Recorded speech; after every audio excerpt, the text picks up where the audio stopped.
Hello? Hello. You're out there. Yeah. All right.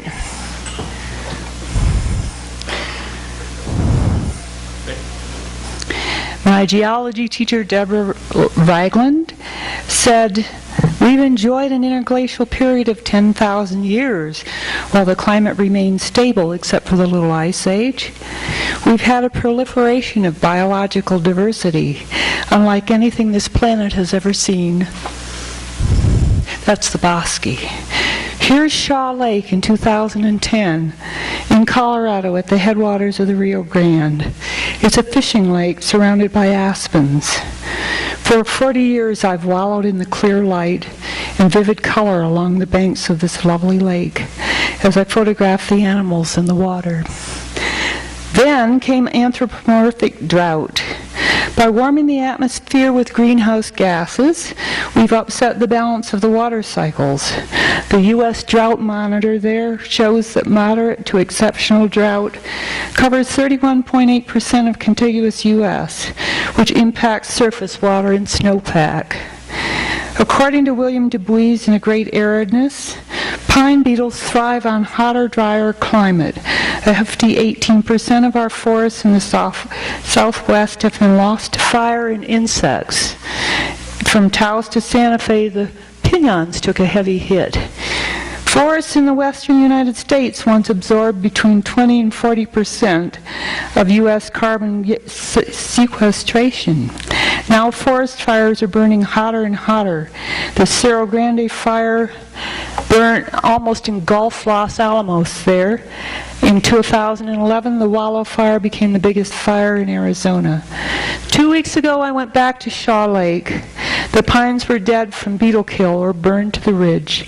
As you can see, the water has dropped so deep the lake bed is exposed. If the drought continues, Shaw Lake will be gone. This was only 3 years ago that it was full. Here's Colorado. Boulder, Colorado had 20 inches of rain in 1 week.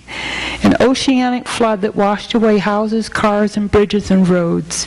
The system will continue the way it has, says William Du Bois. Everything will get pumped up. More heat, more cold. The polar ice cap in the Arctic has recovered by 50% from 2012, but scientists say the ice is thin and slushy, and there's no real hope for reversal of the Arctic melt, which is raising sea levels along the east coast. The ozone hole. Oh, more good news. Maybe you thought the ozone hole had gone away because we outlawed CHFs. Well, here it is, blue over the Antarctica. Bigger than ever, scientists have noticed a proportional link between the rise of greenhouse gases and ozone depletion.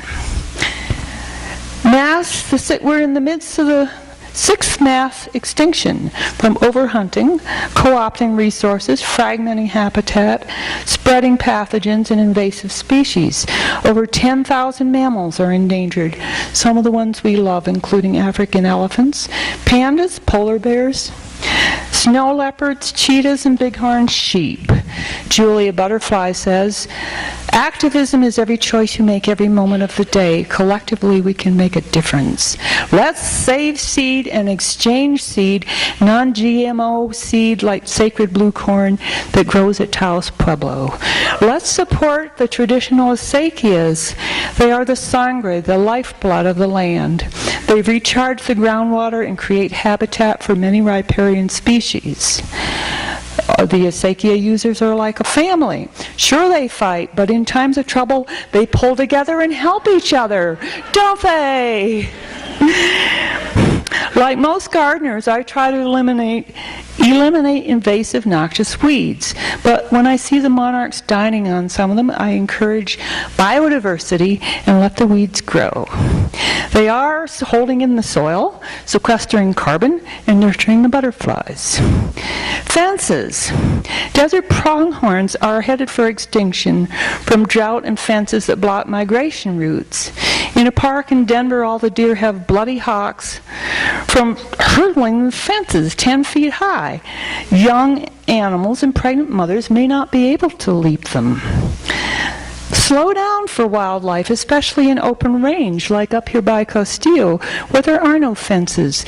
These horses, dozens of them, cross this highway every day to get to a pond to drink on the other side, and they get hit by vehicles and killed.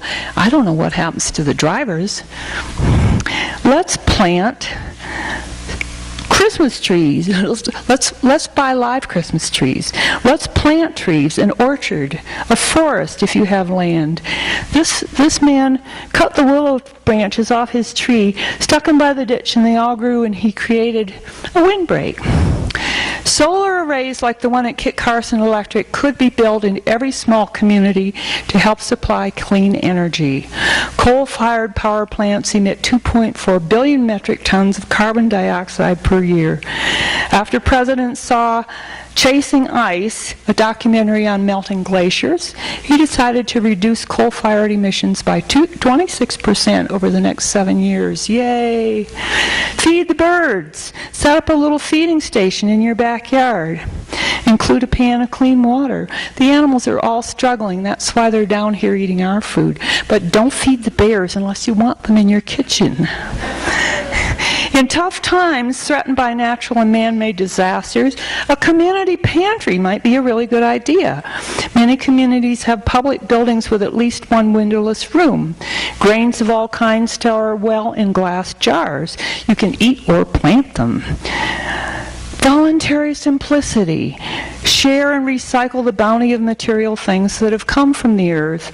Leave some bare space for possibility and a light carbon footprint.